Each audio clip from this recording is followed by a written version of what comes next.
She leaned in so close, I could smell the artificial lavender in her hair and said through her teeth, "If you don't transfer everything to us, I swear I won't leave you alone. Ever."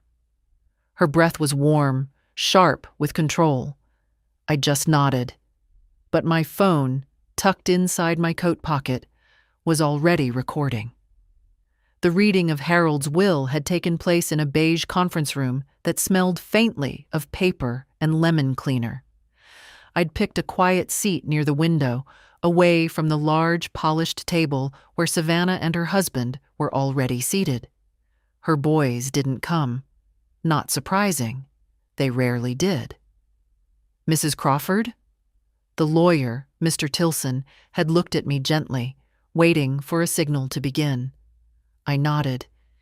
He was younger than Harold's old partner, but I trusted him. He spoke in a low, respectful tone, his words methodical and careful, as if afraid they might shatter something. I suppose they did. Savannah's face barely moved through the first part, the burial trust, the charities, the small allocations. But when Mr. Tilson mentioned the house, the one Harold and I had lived in for nearly 50 years, and the shares in the Crawford Medical Group still left in my name, her posture shifted, just slightly, like a vulture leaning in. "The primary residence at 914 Maple Drive is to remain under the ownership of Mrs. Crawford," Tilson read. "All company shares are currently held by Mrs. Crawford and were not legally transferred to Mr. Crawford's estate. Thus, no corporate shares are included in this will." That's when she asked for a minute. She smiled, told Tilson it was a lot to take in, said she needed some air. Then she pulled my arm, not too hard, just enough to remind me I'd never been strong like her, and led me into the hallway. And there, by the elevator, where the carpet was worn down to the thread, she said it. "You'll transfer the house and the shares and the accounts, everything. We're your only family. You owe us.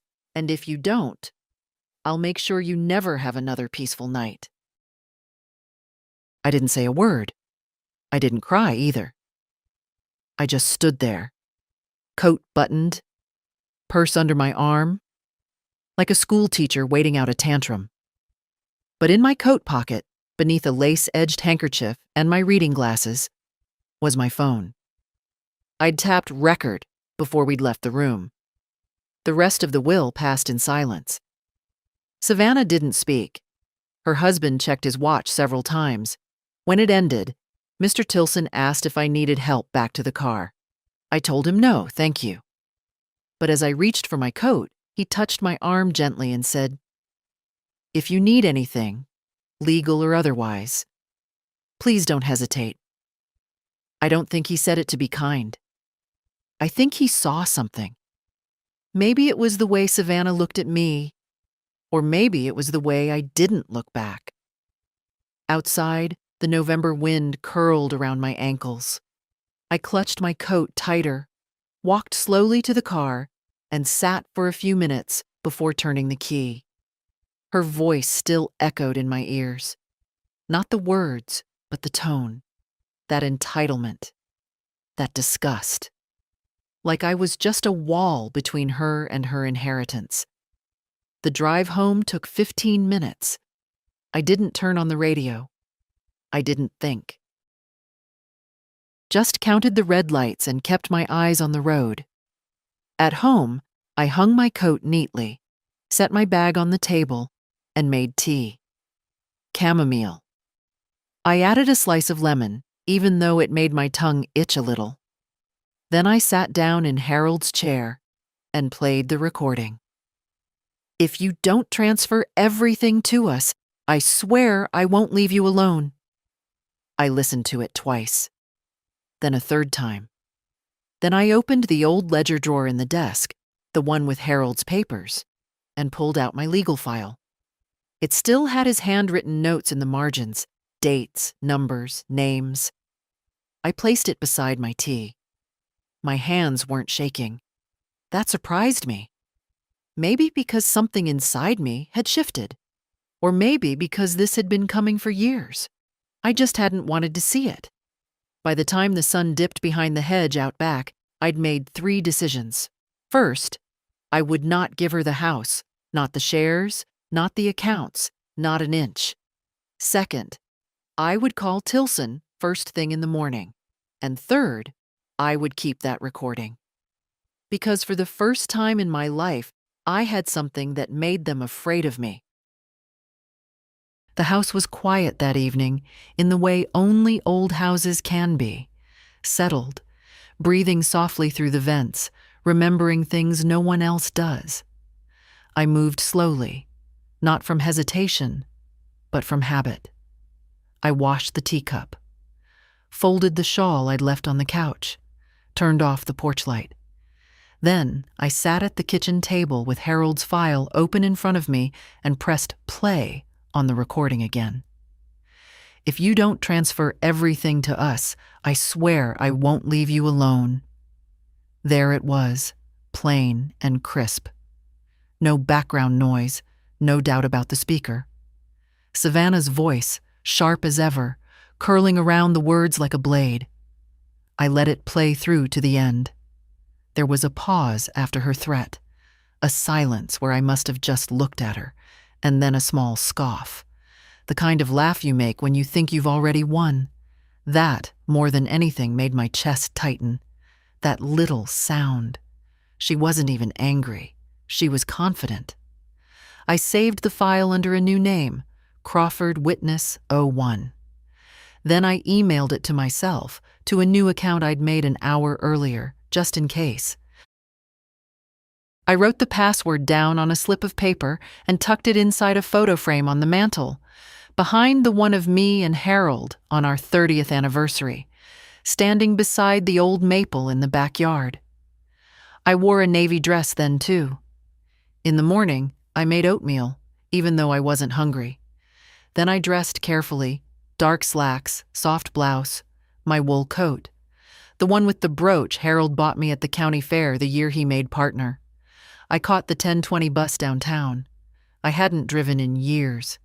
Harold always said I had a heavy foot and a soft heart, not a good combination on the road. Tilson's office was quieter in the morning, fewer voices in the hallway, the scent of fresh coffee replacing yesterday's lemon cleaner. His assistant looked up, surprised. "Mrs. Crawford," she smiled politely. "Did you have an appointment?" "No, but I think Mr. Tilson will want to see me." I placed my hand gently on my purse, where my phone sat. She must have heard something in my voice. Within 5 minutes, I was seated across from Tilson again, this time in his smaller office with the window that overlooked the courthouse steps. He wore a gray sweater under his suit jacket and looked even younger in daylight. When I told him I'd recorded the hallway conversation, he sat up straighter.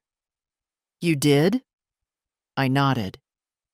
Before we left the room, I had a feeling. He didn't ask why. He just said, "May I listen?" And I handed him the phone. He plugged in a set of office headphones and leaned forward, fingers steepled, silent for the duration.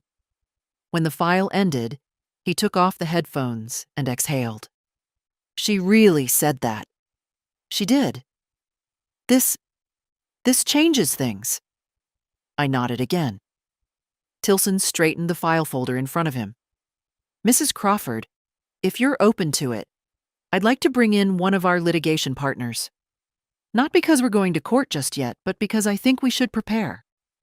That recording is evidence of coercion, possibly elder abuse, depending on how far she's gone in the past." "She's gone far enough," I said softly.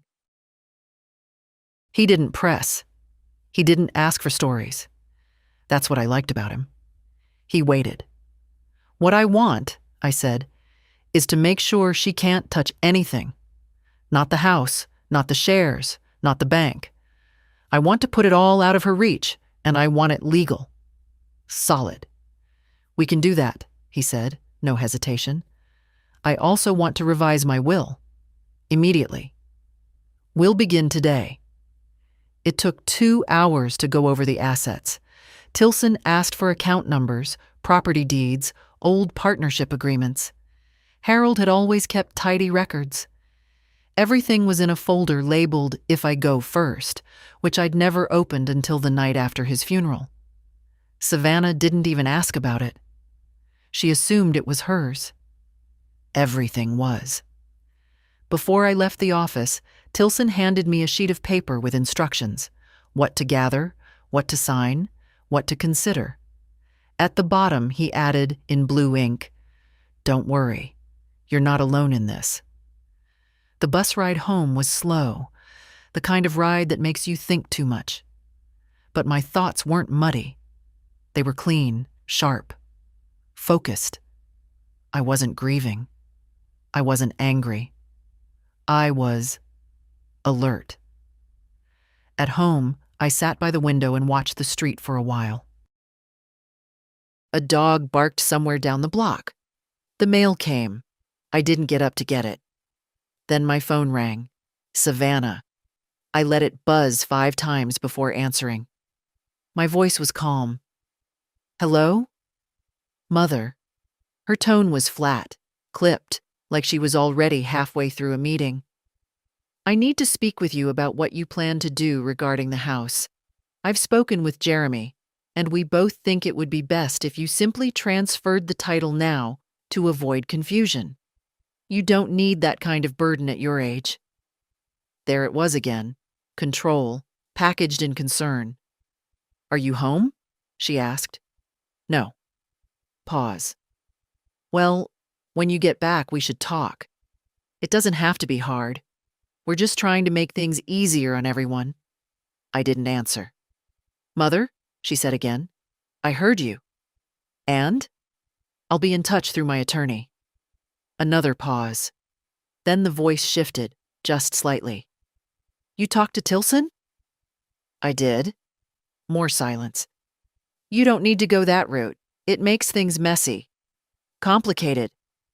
"No, Savannah," I said quietly. "You make things complicated." Then I ended the call. I didn't expect her to call again that evening, but she did. Twice. I didn't answer either time. The third time, I turned the phone off completely. Some silences are worth holding on to. The next morning, I woke before dawn, as I always do. The bedroom was dim and cool. I sat up slowly, pulled the quilt tighter around my shoulders, and stared out the window at the empty street. A soft fog had rolled in overnight, settling over the hedges like a second skin. I made coffee and sat at the kitchen table with my list from Tilson. First item: secure all accounts. I called the bank the moment their line opened. "Mrs. Crawford?" said the voice on the other end. Marta, the personal banker Harold and I had known for years. "How can I help?" "I need to revoke all shared authorizations. Immediately." "You mean Savannah's?" "I mean everyone's." A pause. "All right. I'll need you to come in and sign the forms in person.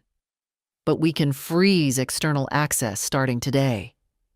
"Do it," I said. "And I want statements printed monthly, delivered to me directly. No digital copies, no permissions." "I understand. And I'd like to set up a new account for future allocations. Under my name only." There was no emotion in my voice, no bitterness, just business. Something Harold had taught me long ago. When emotion clouds the room, open a window and deal in facts. The bank branch was only 6 blocks away. I walked. The air was sharp with morning chill, but I didn't mind. It reminded me I was still here. Marta was waiting when I arrived. She had the papers ready and a cup of tea already steeping on the desk. "You sure about this, Mrs. Crawford?" "I am." She glanced at the forms. "Do you want to leave anything for Savannah? Emergency access? Power of attorney?" I smiled faintly. "You know what she said to me at Harold's will?" Marta looked unsure. I leaned forward and told her, word for word. Her eyes widened slightly. She didn't say anything else, just handed me a pen. By 11, it was done. Every account isolated, every access removed. Savannah's name erased from the financial side of my life as cleanly as ink can be lifted off paper. Back home, I opened the closet in the guest room, the one I never used. Inside was a lockbox Harold had installed years ago. It still held our old documents, backup keys, some jewelry, and a leather-bound book with the family trust. I hadn't touched it since his passing. The pages smelled faintly of cedar. His handwriting was all over the margins, notes about timelines, backup plans, names of people we'd trusted. His care showed in every line. He'd built this life with me, not for me, and certainly not for it to be hijacked after he was gone. I sat down with the book and began taking notes. At 3:12 p.m., the doorbell rang. I knew it was her before I even stood up. Savannah never rang more than once. She always assumed people would come to her. I opened the door and looked into her face. Too smooth, too composed, her hair too perfect for a woman who claimed to be concerned about her mother. She didn't wait for an invitation. "We need to talk," she said, stepping inside. "I'm tired of all this lawyer nonsense. This is family, not court." I said nothing. Just let her walk into the living room. She didn't sit. Instead, she turned to face me, arms crossed. "I don't know what Tilson told you or what ridiculous idea you've got in your head, but this is all unnecessary. We're your only family. You're not thinking clearly. You're grieving, emotional, and frankly, being manipulated." "I'm not the one doing the manipulating." She rolled her eyes. "Please, recording me. That's paranoid. That's not something a healthy person does. It's not healthy to threaten your mother over real estate." She looked away for a moment. "I didn't threaten you. I said things in a moment of stress. It wasn't meant to—" "I have the recording." She went silent. "I've sent it to my attorney, and I've made 3 copies, one of which is now in the hands of a legal trustee. You cannot erase what you said, Savannah." Her voice dropped. "So what's your plan? Punish your own daughter? Humiliate me in court?" "No. I'm protecting myself. Something I should have done a long time ago." There it was. The shift in her eyes. She realized I wasn't bluffing. "You're really doing this?" "I already have." Her face stiffened. Her voice came quieter now, with that faux sweetness she'd mastered in her teenage years. "What do you think you'll achieve, Mother? You want to end your life in loneliness and lawyers? You want to go to court with your own child and be remembered as the bitter old woman who destroyed her own family over a misunderstanding?" I didn't flinch. "No," I said. "I want to end my life knowing I stood up for myself. Once. Just once." She stared at me for a long moment, then turned sharply, walked to the door and paused. "You'll regret this." "Perhaps," I said. "But at least it will be my regret, not yours." Then I closed the door behind her. I didn't cry. I didn't shake. I returned to the guest room, sat back down, and continued reviewing the trust documents. At 4:47, my phone buzzed. A message from Tilson. "We've begun the asset restructuring. Savannah's counsel has already contacted us. I'll keep you informed. You're doing the right thing." For the first time in weeks, I felt something close to peace. The next morning, the sky was steel gray, the kind of morning that brings wind without warning. I watched the branches sway from the front window and wondered what Harold would have said if he'd seen yesterday's scene unfold. He'd been quiet with anger.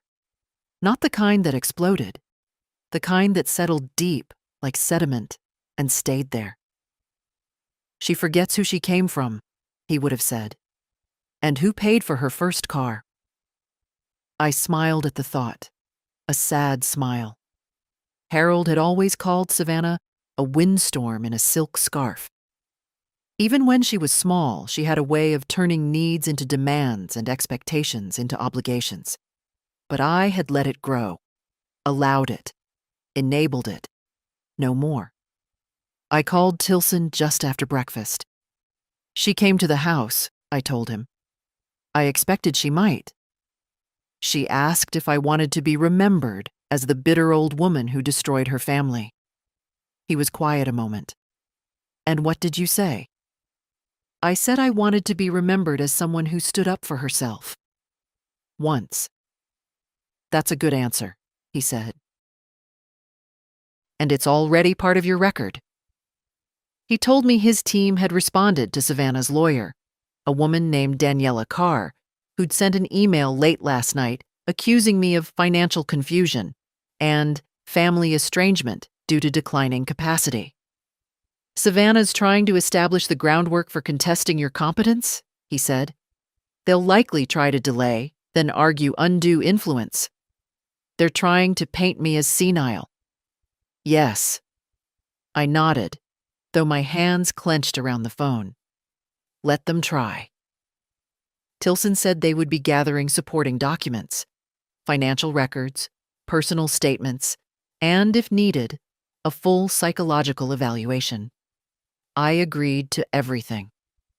I'm not afraid of being evaluated, I told him. I'm afraid of staying invisible. That afternoon, I took a walk to clear my head. The wind had picked up, rustling the leaves and pulling at my sleeves. I passed the library, the bakery, the corner bench where Harold and I used to sit in the summer with ice cream cones. All of it looked the same, and all of it felt different now. When I got home, a car I didn't recognize was parked across the street. Black, sleek, too new for the neighborhood. My stomach turned a little, but I didn't let myself pause. I walked up the porch steps and unlocked the door. Inside, I boiled water for tea and waited. 15 minutes later, the doorbell rang. I opened it to find a young woman, maybe 35, in a sharp navy suit. She held a tablet in one hand and a sleek black leather folder in the other. Mrs. Crawford? Yes.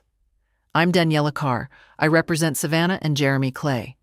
May I come in? No, I said, but you can speak from the porch. She smiled, tight. Very well. I wanted to extend an offer to resolve this matter privately before formal filings begin. We believe the current course of action is unnecessarily escalated and detrimental to the family's reputation. To Savannah's reputation, I said. Your daughter has expressed concern about your well-being. She threatened me in a hallway after her father's funeral. That's not what she recalls. I have a recording. Ms. Carr hesitated for the first time. I said nothing more, just looked at her. She shifted on her heels. We'd like to propose a full property transfer in exchange for a lifetime care agreement, she said. You retain residency rights. All your needs covered. In return, the deed transfers immediately. The trust is dissolved. So I can live in the house I already own, and they take everything else. She cleared her throat. It's a generous offer, considering the circumstances. I didn't answer. I simply closed the door. The knock came again, once, softer. I ignored it. She left after a few minutes. I stood behind the curtain and watched her walk to her car. She didn't look back. I called Tilson and told him everything. He laughed, not cruelly, just in that short, exasperated way that lawyers do when someone thinks a threat is a gift. She knows the recording will hold, he said. She's hoping you don't have the stomach for a fight. I've had a stomach for worse, I said. That night, I lit a fire in the fireplace, even though it wasn't cold enough, just to hear the crackling, to remind myself that warmth can be chosen, built. I pulled out a photo album, one of the older ones, still bound in that faux leather Harold hated, and flipped to a picture of Savannah at 17. She was standing in the driveway, holding up her acceptance letter to Northwestern. I'd made her a pie that day, apple, her favorite. She barely acknowledged it.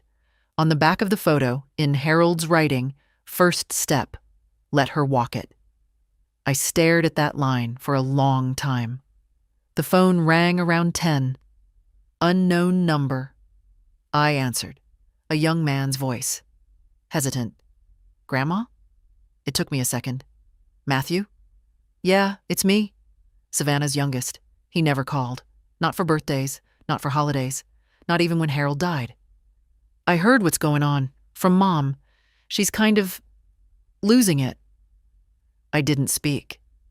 She said you were trying to take everything away, that you're being manipulated. Do you believe that? I don't know. But I don't think you're crazy. And I don't think you'd do something like this without a reason. That was more honesty than I'd heard from anyone in that house in a decade. I appreciate you calling, I said. I just wanted to say, if you need help. With anything. I'm not on Mom's side. I'm not on anyone's side. I just want things to calm down. Then stay out of the crossfire, Matthew, and finish college. Okay, he said. Love you, Grandma. I didn't say it back. Not yet. But I didn't hang up either. Sometimes silence is not absence.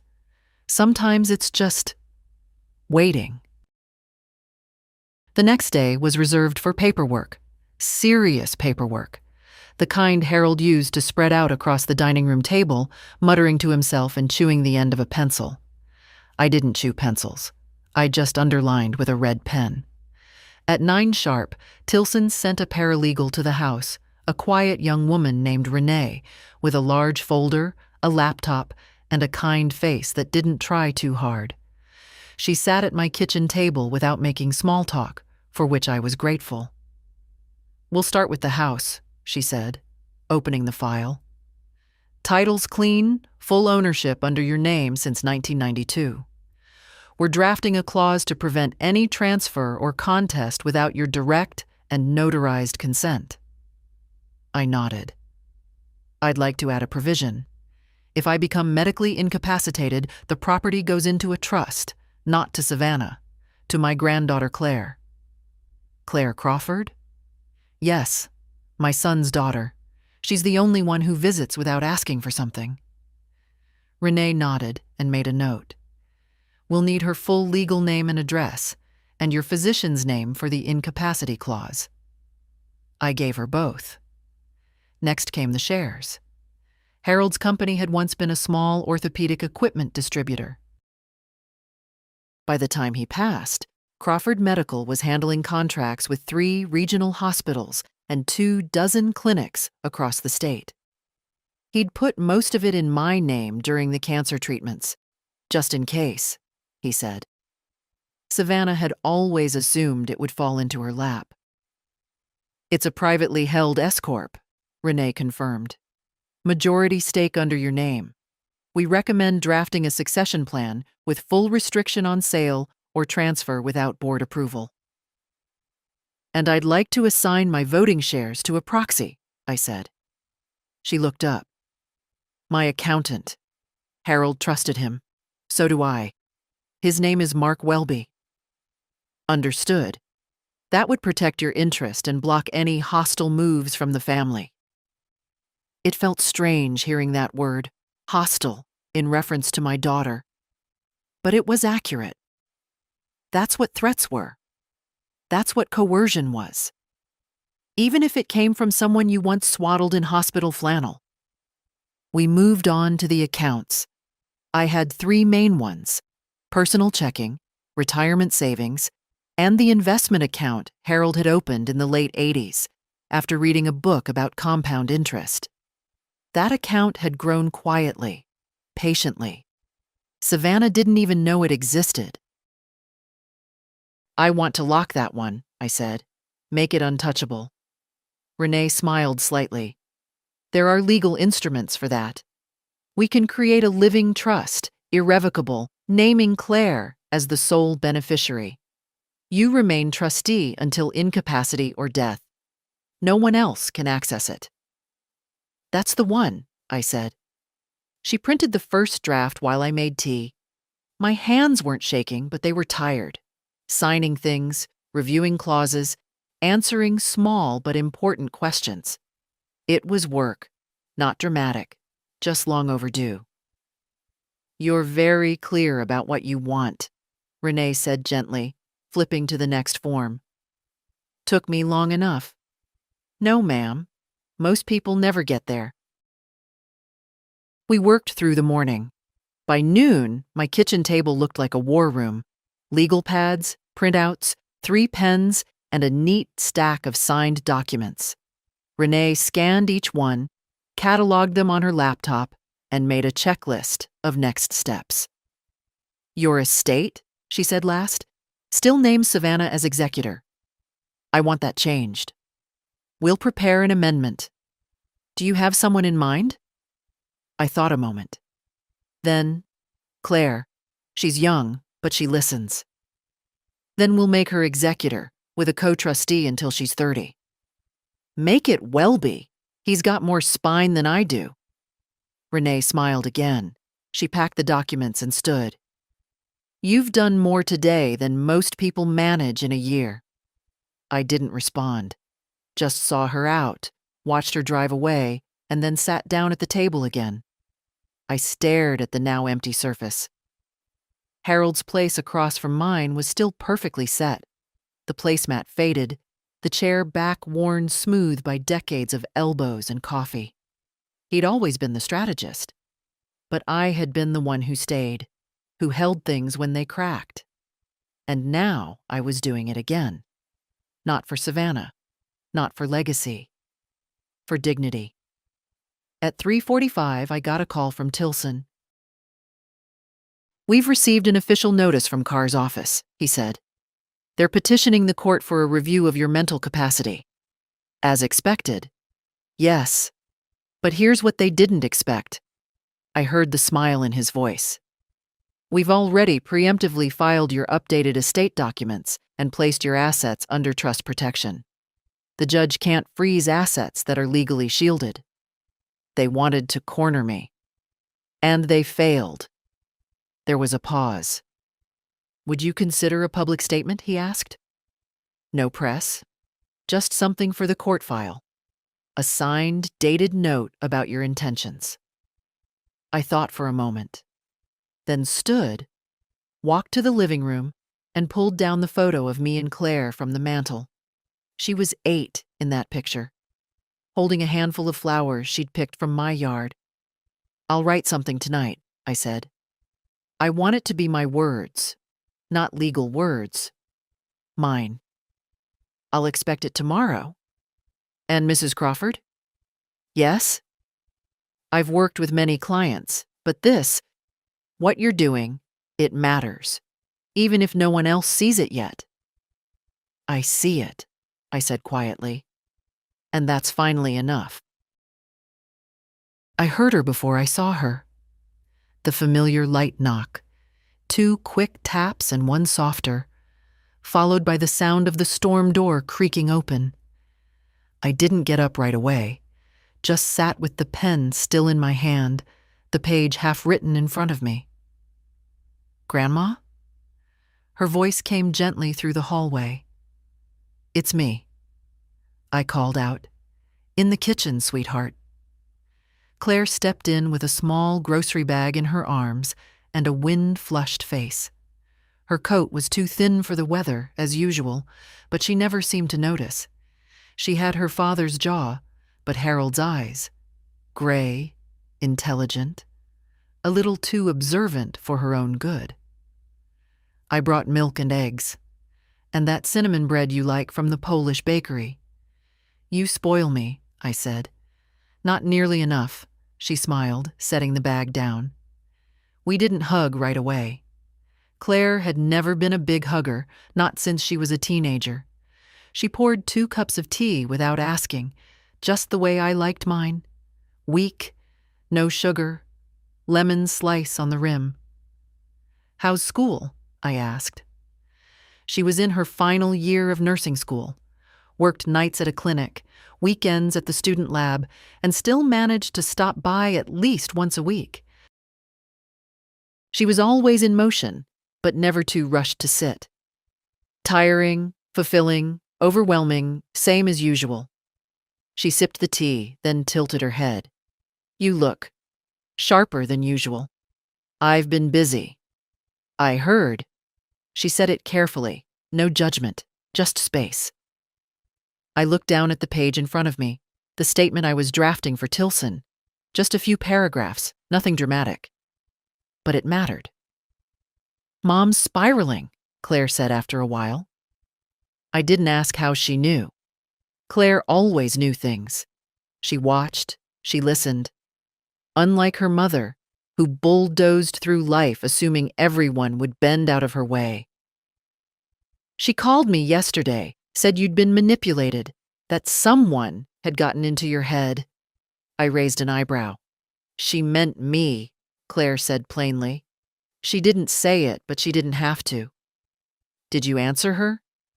I said I'd seen you make harder choices than this and never once fall apart. That made me smile. Claire leaned back in the chair, warming her hands on the mug. What she doesn't get is that I'm not doing anything to you. I'm just here, watching you do what should have been done years ago. She thinks I'm weak. She needs you to be weak. It's easier than admitting she pushed too far. We sat in silence for a while.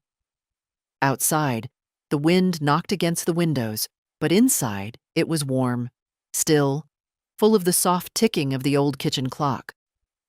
Why now? Claire asked gently. After all these years.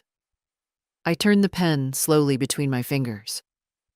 I think I reached a kind of quiet, a stillness I hadn't let myself feel before. And in that quiet, I heard myself clearly. And I was tired of being afraid. Claire nodded like she understood. Good. That's enough. She reached into her coat and pulled out a small envelope. What's this? I asked. My updated contact info. Cell, email, work shift schedule, just in case. I held the envelope for a moment before placing it in the top drawer of the buffet, right next to the emergency cash and Harold's old Swiss Army knife. Your father's furious, I said. He's always been better at fury than listening. You're not afraid to stand between us? She gave me a look. You're the one standing. I'm just not getting out of the way. I nodded, feeling the weight of that. As she stood to leave, I walked her to the door. She paused with her hand on the knob. If it comes to court, she said softly, I'll testify. I'll say everything I know, everything I've seen. I don't want to put you in the middle. I'm already there, and I'd rather be in the middle than in the dark. She opened the door and stepped into the wind. I watched her walk down the path, coat flapping behind her like a sail. She didn't turn back. At the table, her teacup still steamed faintly. I picked up the pen and turned back to the page. This time, the words came easily. To whom it may concern, I, Marilyn June Crawford, write this without pressure, persuasion, or confusion. I am of sound mind and memory. I have chosen, of my own will, to protect my assets, home, and remaining years from further exploitation or emotional manipulation. This is not an act of retaliation. It is a decision made in dignity. I owe no explanations for protecting the life I've built. But I offer this one freely, because I am still here, because I remember who I am, Because it's time. M.J. Crawford. She arrived without warning. No call, no knock. Just the sound of tires crunching over the gravel and the car door slamming harder than necessary. I saw her through the living room window, walking up the path in her camel coat and high-heeled boots, carrying a flat paper bag from the upscale bakery downtown. I didn't move, just watched. Then the bell rang. 3 times, impatient already. I opened the door just wide enough to block her view of the hallway. "Mother," she said too brightly, "I brought cherry tarts. Your favorite." "They were never my favorite."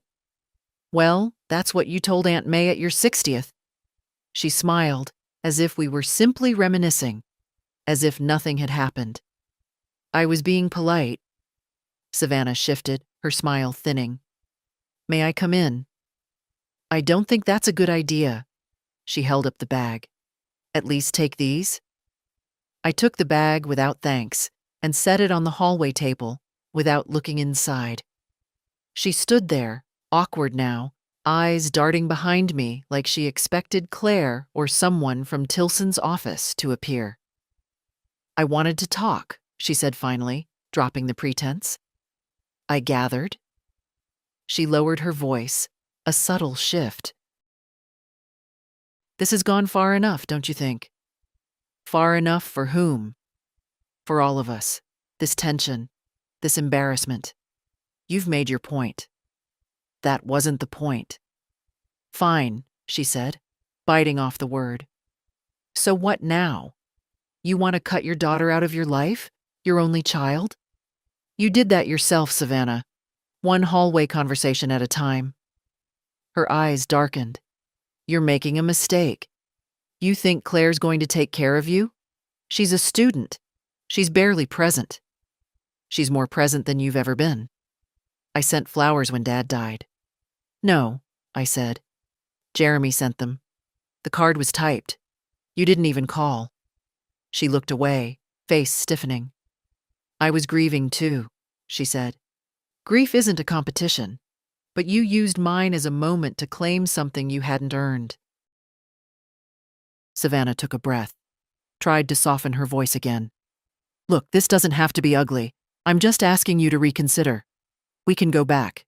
You rescind the trust paperwork. Bring the estate back under family management.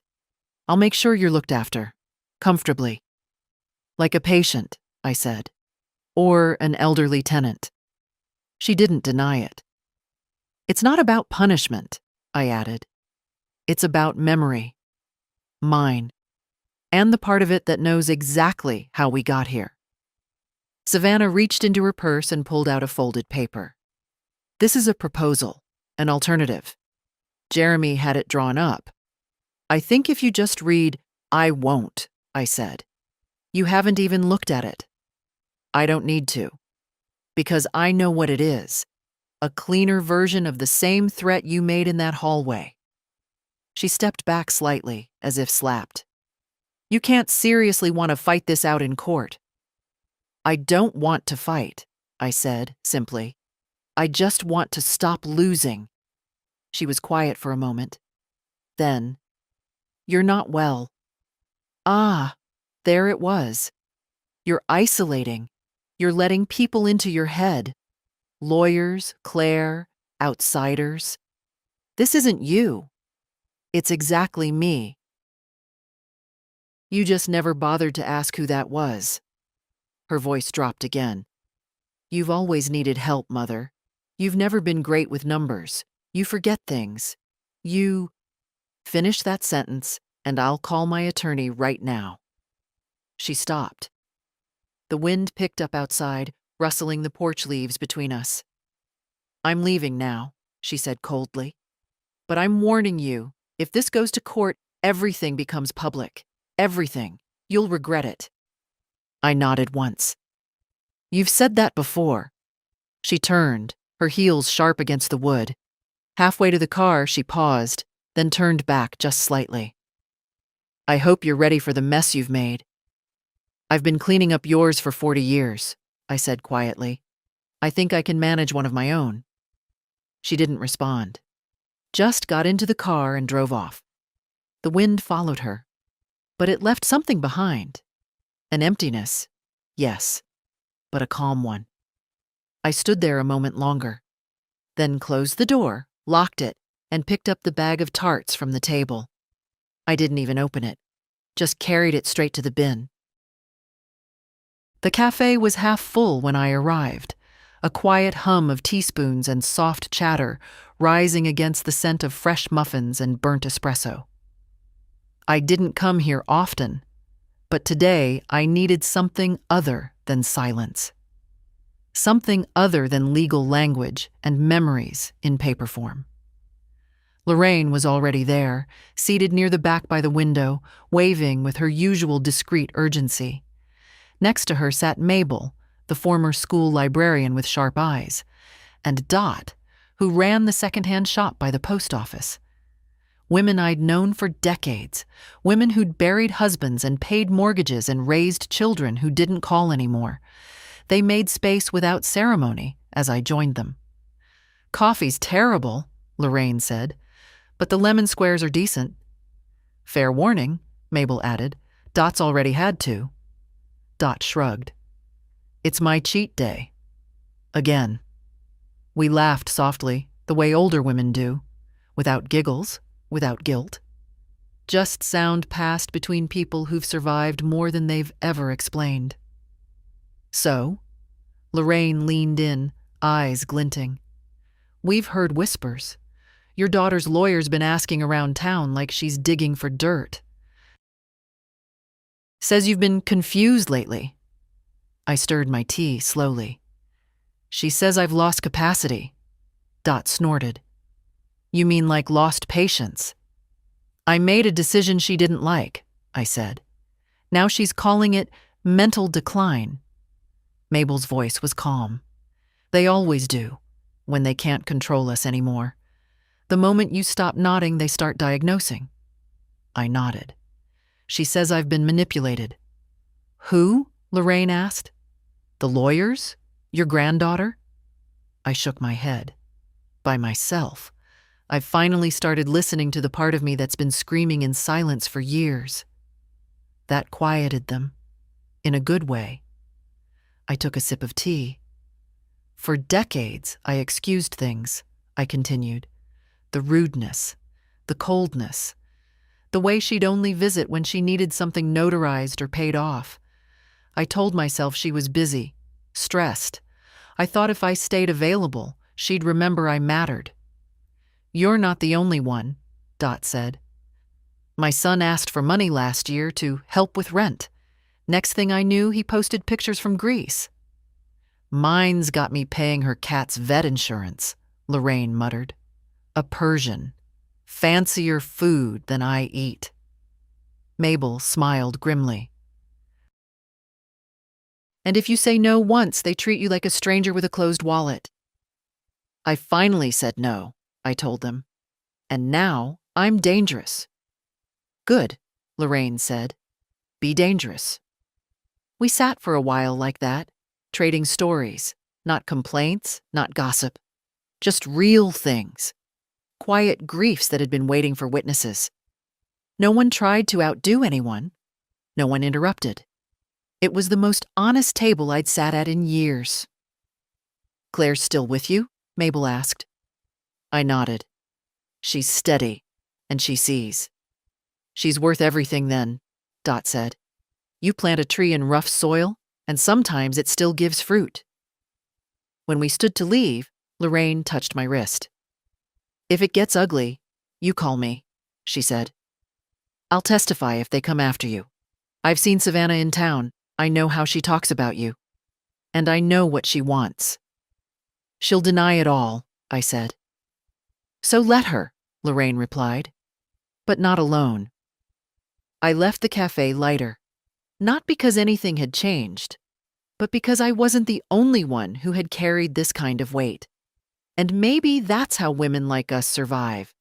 Not by shouting, not by waiting for apologies, but by finally sitting at tables where the truth can breathe They scheduled the preliminary hearing for a Monday morning, as if the courthouse wanted to make it feel routine. The kind of thing people could stop by on their way to the bank. Nothing urgent, nothing dramatic. Just a calendar box with a case number and a bench. But it wasn't routine for me. I wore my Navy suit, the same one I wore to Harold's memorial, pressed, quiet, respectful. Claire offered to come with me, but I told her no, not yet, not for this part. She deserved to see the results, not the performance. Tilson met me outside the courthouse steps. He was holding a leather briefcase and a clipboard, and he looked tired in the way lawyers do when the opposing side thinks it's going to win on narrative alone. "She's already inside," he said, "with her counsel." "Did she bring Jeremy?" "Yes, and a paralegal who looks about 15. I smiled. That'll help their case. They're going to push for a wellness assessment. Their angle is that you've been influenced by others, specifically Claire, and that your sudden financial changes point to diminished judgment. And the tape? Admissible. We're not playing it yet. But they know it exists. And that's enough. For now." He offered me his arm. I didn't take it. I walked beside him. The hearing room was smaller than I'd imagined, more like a conference space than a courtroom. There were no pews, no bailiff, just a long table, a bench, and a judge with reading glasses low on her nose. Savannah didn't look at me when I entered. She was whispering something to Daniela Carr, who looked unbothered. Jeremy sat stiffly behind them, arms crossed, watching me like I was late to a lecture. I sat down, opened my folder slowly, and took out the statement I'd written. Tilson laid his papers out in perfect rows. I glanced once at Savannah. Her mouth was drawn tight. Not angry, calculating. The judge cleared her throat. "We're here on a request for protective review regarding the estate management and legal decision-making capacity of Mrs. Marilyn June Crawford. Petition filed by Savannah Clay, daughter of the respondent." That word, respondent, clung to me for a moment. Ms. Carr stood. "Your Honor, our concern is simple. Mrs. Crawford, while of advanced age, has recently made abrupt, large-scale changes to her estate. These include establishing restrictive trusts, altering beneficiaries, and appointing a young and inexperienced family member as executor. We believe she has been unduly influenced and may not fully understand the implications of these decisions." The judge turned to Tilson. "Mr. Tilson, your response." He stood with no notes in his hand. "Your Honor, we have multiple pieces of documentation demonstrating Mrs. Crawford's full understanding of her legal rights, estate structure, and the decisions she's made. We also have a written statement from Mrs. Crawford herself, expressing her intentions without ambiguity." The judge looked at me. "Mrs. Crawford, are you comfortable speaking for yourself this morning?" "Yes, Your Honor." "Then please." I stood, slowly but without hesitation. The room quieted. "I'm not confused," I said clearly. "I'm not unstable. I'm not manipulated. I'm 78 years old and entirely capable of making decisions about the life I built with my husband." I held the judge's gaze. I didn't glance at Savannah. I didn't need to. I changed my estate not out of impulse, but after many years of giving without return. I have no intention of harming anyone. But I also have no intention of letting what I earned be taken through pressure, entitlement, or threat. The judge gave a small nod. "Thank you, Mrs. Crawford." Savannah shifted in her chair. Daniela leaned over and whispered something that made Savannah's mouth press into a line. The judge spoke again. "This isn't a competency trial, Ms. Carr. At this stage, unless your side presents a formal affidavit From a licensed professional stating concern for the respondent's capacity, I see no grounds to proceed further today. Ms. Carr opened her mouth, then closed it. Furthermore, the judge continued, if this matter escalates, the court will consider all materials provided by both parties, including the private audio recording your client has acknowledged exists. A pause. Mrs. Crawford, you're free to go. No further action is required at this time. I nodded. Thank you, Your Honor. As I gathered my papers, Savannah rose suddenly. Mother, she said. I turned, slowly. I just want to talk, without lawyers. I studied her face. Her voice was softer now, almost cautious, but I could still see the tension in her jaw, the calculation in her eyes. Not today, I said. Maybe not ever. Then I left the room without another word. Outside, Tilson held the door as I stepped into the sunlight. You did more than fine, he said. I wasn't trying to win, I said. I was just trying to be seen. The clinic was quiet when I arrived. Clean, colorless, efficient. The kind of place where nothing smelled like fear, but everything felt like evaluation. I checked in at the desk, handed over my ID and insurance card, and waited beneath a painting of sailboats I didn't care for. This wasn't court-mandated. Tilson hadn't pushed for it. No judge required it. But I wanted it. I wanted a third party, a neutral room, a stranger in a white coat to look me in the eye and say, "You're still here. You're still thinking clearly. You still count." The nurse who called my name looked no older than Claire. She smiled too much, but not unkindly. Marilyn Crawford? Yes. We'll begin with a full cognitive screen, followed by an emotional health assessment. Dr. Mehta will meet you at the end to go over results. I followed her down a long hallway and into a small room with pale walls and 2 chairs. A notebook sat on the table between them. No machines, no needles, just a pen and paper and time. The first half was simple: shapes, memory, repeating sequences, identifying images, recalling stories. I did them all without hesitation. Do you feel anxious on most days? The nurse asked at one point. No, I said. Only when I'm being watched unfairly. Do you ever feel disoriented at home? No, I feel most like myself there. She nodded, marked something down.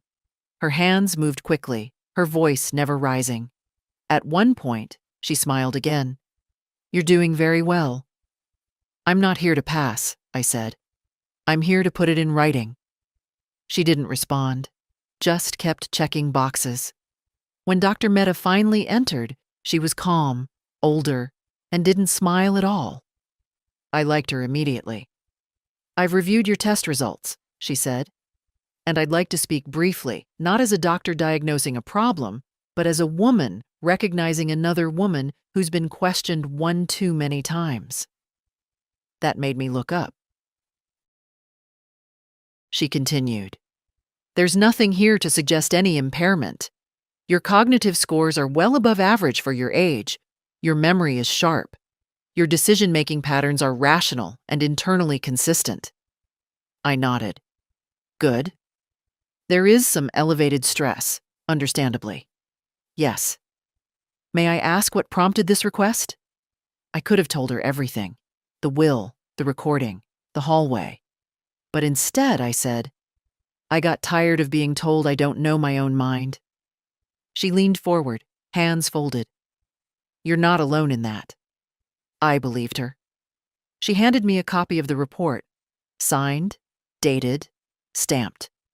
This will hold up in any court, she said. But more importantly, it'll hold up when you read it alone, at night, when the doubt creeps in. I folded the paper carefully and placed it in my purse. As I stood to leave, she added, If more women did what you just did, not out of fear, but out of defiance, we'd see a lot fewer guardianships and a lot more respect. I didn't cry, but I felt something shift in my spine, a kind of quiet unbending. Claire picked me up outside.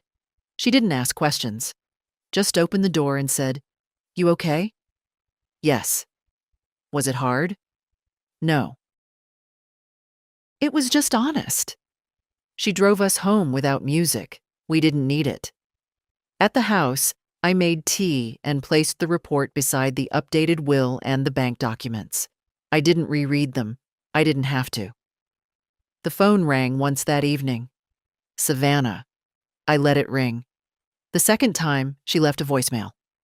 Her voice sounded more tired than angry. "Mother, I don't know what's happening to you. You're not the same. We used to be on the same side." I didn't reply. Because we were never on the same side. Not really. I'd just spent decades pretending the edge of her knife was love. Now there was paper, and proof, and silence. And it was all mine. I wrote the letter on a Thursday.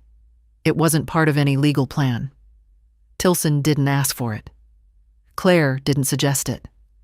I didn't owe it to anyone.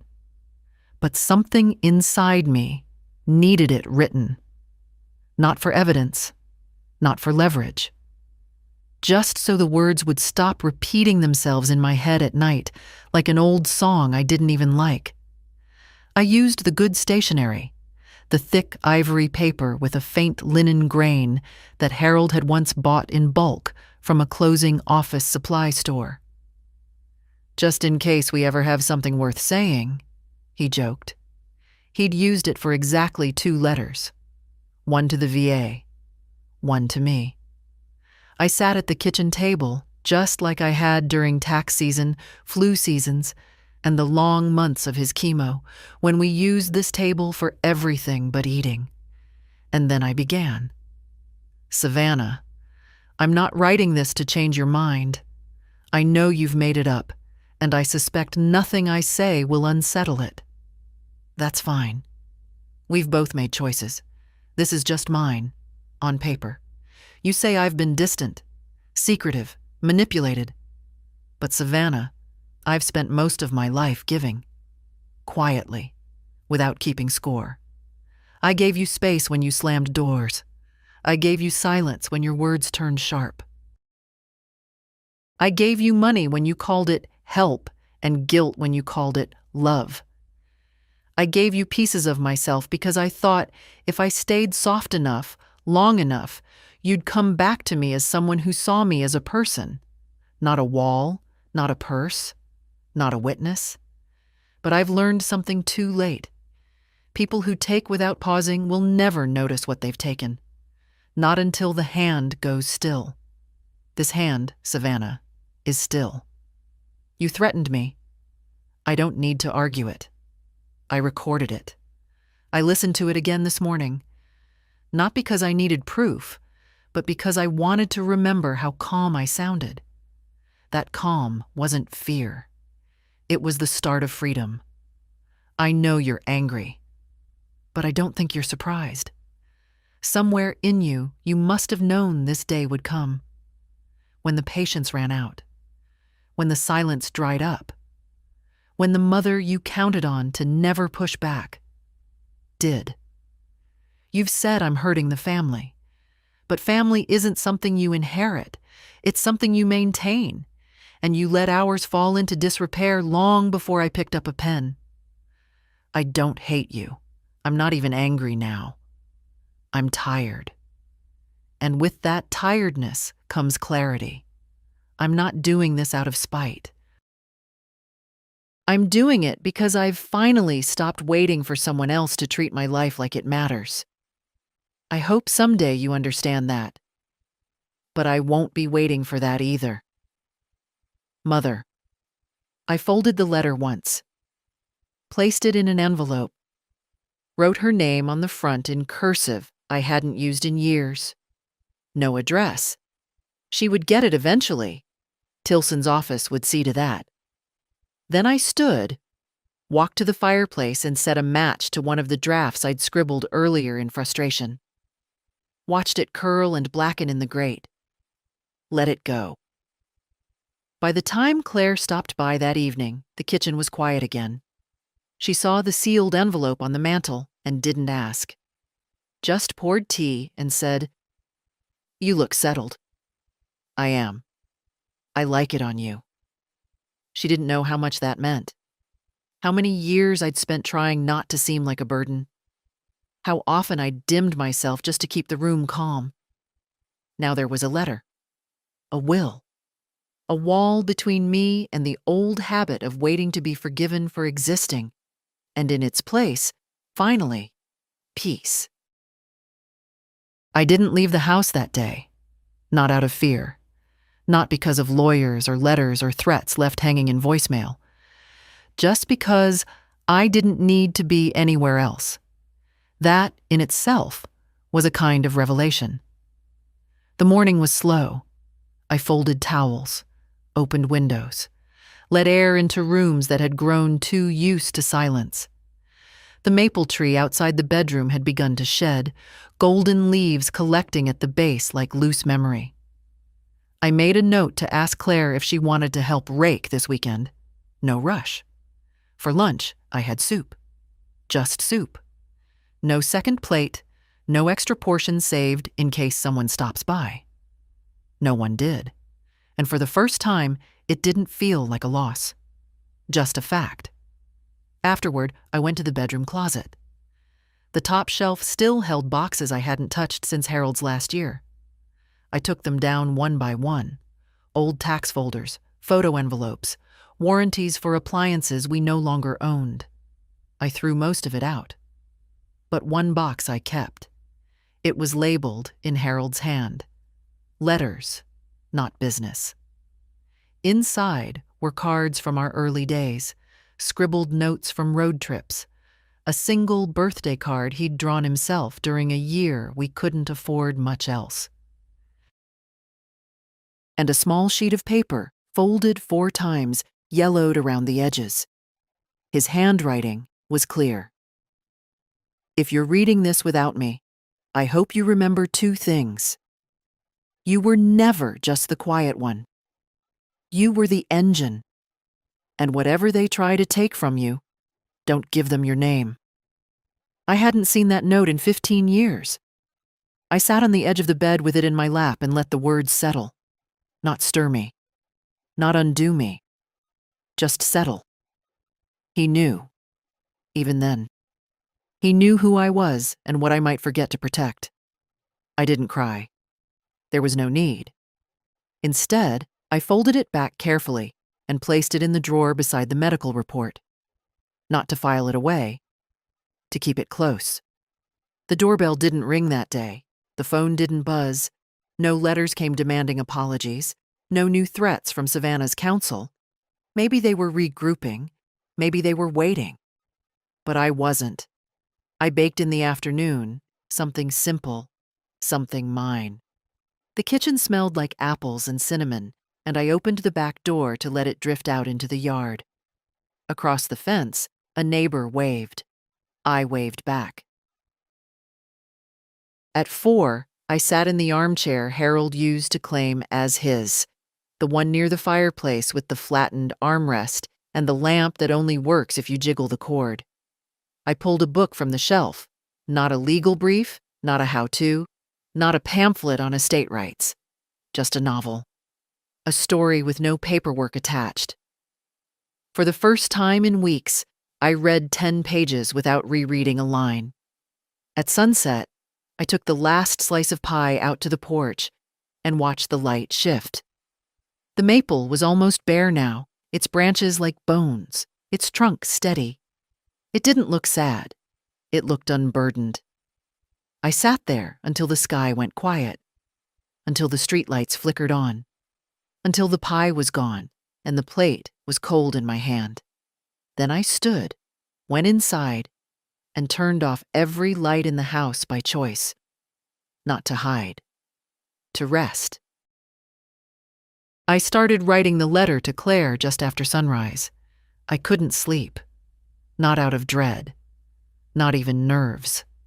I simply had too much still in me that hadn't been said aloud, and it deserved to be written before the courtroom made everything loud again. This letter wasn't for the judge, not for records or files or evidence folders. This was for her. I used the same paper I'd used for Savannah's letter, though this time I didn't write her name across the front until I'd folded every page and sealed the envelope. I needed the words to be whole before I handed them over. Claire, I've been called many things in my life. Wife, mother, widow, sometimes even dear, often too quiet, rarely strong, never dangerous. But lately, they're calling me all sorts of things. Incompetent, confused, manipulated. They say I'm not myself. But the truth, Claire, is this. I have never been more myself than I am right now. And part of that is because of you. I don't know what I expected when I finally stood up and said no. Maybe silence. Maybe war. But I didn't expect you. You didn't swoop in to save me. You didn't try to fix things. You just sat beside me, poured tea, and let me be clear. Let me be steady. Let me be seen. Do you know how rare that is? To be seen, not managed? You're young, but your eyes carry something older. Something I recognize. You don't ask questions to catch people. You ask to understand. And when I gave you pieces of myself, you didn't pocket them. You held them up to the light and made room for more. That's why I've named you. Not just as beneficiary, not just as executor, but as someone who will remember, not the numbers or the property or the papers, but me. The way I stood, the way I finally stood. People will call what I did selfish, unnecessary, maybe even dramatic. Let them. You don't owe them a rebuttal. You don't owe me a defense. You just owe yourself the same thing I owed myself. Clarity. There may be more storms. Tomorrow may not be easy. Savannah may say cruel things. Others may follow. But truth, once spoken, does not shrink just because it is challenged. You are not responsible for the wreckage that other people cause by demanding silence from the women they underestimate. You are not responsible for soothing everyone else's discomfort when someone finally tells the truth. All I ask is that you keep your eyes open, stay steady, and remember that softness is not weakness, not when it comes from a place of choice. You are my peace in all this, Claire. But more than that, you are proof. Proof that something in this line, this family, has bent toward courage. And if the day ever comes when you feel doubt pressing in or voices rising too loudly in your life, come sit at this table, read this letter, and remember, it's never too late to stop disappearing. With love, M. I signed it quietly. No grandma, no mom's mom. Just M. She would understand. I placed the envelope in the drawer next to the revised estate binder. If something happened, if I didn't get to say all I wanted in court, she would have this. She would know. Then I brewed coffee. Went through the checklist with Tilson on the phone. The witnesses were lined up. The recordings archived. The documents signed, sealed, filed. My mind was calm. Late in the afternoon, I walked the length of the house, touched each doorknob, each light switch. Not like saying goodbye, more like reminding the space that I was still here, that I'd stayed through every season of its quiet weather. I sat in Harold's chair again, not to cry, just to breathe. Tomorrow, they would listen. Maybe even believe me. Maybe not. But the truth would be spoken. And that was already enough. The courtroom was colder than I remembered. Not the space, just the feeling. That particular kind of cold that comes when too many people are watching, waiting, hoping you'll stumble so they can say they were right to doubt you. But I didn't stumble. I walked in alone, carrying only my bag and the folder Tilson had organized for me. Claire was already seated near the back, not in the row behind the lawyers, but 2 rows further. Quiet support, not spotlight. Savannah was there, of course, dressed too sharply, her jaw tight. Jeremy beside her, reading something on his phone with the detached focus of a man who wants this done and buried. The judge called the session to order. No one stood except the lawyers. Carr opened again with the same lines as last time. Concern, unpredictability, potential confusion, the need for court supervision. She used phrases like long-standing emotional fragility and vulnerability to suggestion. Her voice was calm, but it was made of ice. Tilson stood and responded in the same quiet tone he always used. He didn't attack. He simply placed facts where everyone could see them. He submitted the letter I'd written, the one I read aloud last week. He submitted the medical report, the legal filings, the audio transcript. He named names, dates, financials. Then he sat down. The judge turned to me. "Mrs. Crawford, do you wish to speak?" I stood, hands folded in front of me, not trembling. "I don't have much to add," I said. "You've heard the facts. You've read the evaluations. You've seen the papers I signed. The choices I made were deliberate, not cruel, not confused, just final." I glanced once at Savannah. She looked away. "I didn't come here to win," I added, "only to be left in peace." The judge nodded slowly, then turned to Carr. "Unless new evidence is presented today, the court is prepared to rule." Carr opened her mouth, but said nothing. The judge continued. "The petition to remove estate control from Mrs. Marilyn Crawford is denied. The court finds no grounds for incapacity, nor evidence of undue influence." I heard Claire exhale behind me. I didn't turn. The judge added more softly, "I also want to say this. It is not uncommon for families to disagree. But disagreement is not dysfunction, and independence is not confusion." With that, the gavel came down. Just once. Quiet. Final. Savannah stood immediately. Jeremy didn't look at me. Neither did she. They walked out without a word. I remained a moment longer, not out of hesitation, just stillness. Then I turned to Claire. She was already standing, coat folded over her arm, eyes calm. "Lunch?" she said. I nodded. We walked out together. There was no music playing, no news cameras, no applause. Just 2 women leaving a cold room behind, and one of them carrying her name intact. The days that followed were strangely simple. No more calls from lawyers, no more documents arriving in thick envelopes, no more whispers from neighbors trying to decide which version of the story to believe. The story was over, or at least that version of it. And I was still here. I spent the first morning after court doing laundry, not as therapy, not as metaphor, just because it needed to be done. I folded sheets and thought about nothing in particular, and it felt like breathing.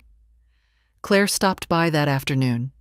She didn't bring questions, just a small bag of groceries and a new novel she thought I might like. We sat on the porch for a while. "You feel different," she said finally. "I feel quiet," I answered. She smiled. "That's new." We didn't talk about Savannah. There was nothing left to say. She hadn't reached out, and I hadn't gone looking. For the first time in my life, I didn't feel the pull of that old rope. Obligation dressed up as love, guilt disguised as loyalty. She had her story. I had mine. And I no longer needed her to believe mine for it to be true. One evening, I went through the attic, found the old sewing machine I hadn't touched since Harold passed. I set it up on the dining room table and let the weight of its hum fill the house as I mended a torn curtain I'd ignored for years. That night, I slept with the window cracked open. The air was cold, but not unkind. Each day was like that, uneventful, but mine. And that was more than enough. 1 week later, Claire and I visited the cemetery.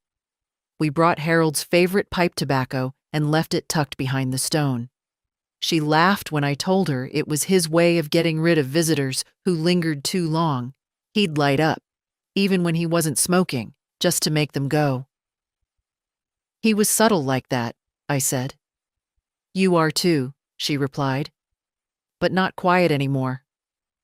I thought about that the whole way home. She was right. I'd mistaken silence for strength for too many years. But silence had cost me my voice, my name, my right to say enough. I wasn't loud now. I never would be. But I was clear. And clarity, it turns out, carries farther than noise.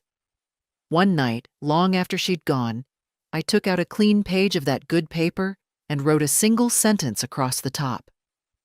I am not sorry for learning late what I should have always known. Then I folded it, not for anyone else, but for myself. I tucked it inside the back of the estate binder, a kind of signature, a kind of proof. Because that's what this story had been all along. Not revenge, not performance. Just proof that a woman could reclaim her life, even if she started at 78. If you're still reading this, maybe you're like me. Maybe you've given too much, too quietly, for too long. Maybe you've told yourself that the time for change has passed. That if you didn't speak up 20 years ago, you've forfeited the right to speak at all. You haven't.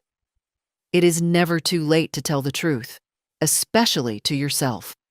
Not for court, not for proof, just for peace. If this story meant something to you, if it felt like someone finally said out loud what you've carried in silence, then share it. With a friend, with a daughter, with your own quiet voice. And if you're ready, tell your own story. We're listening.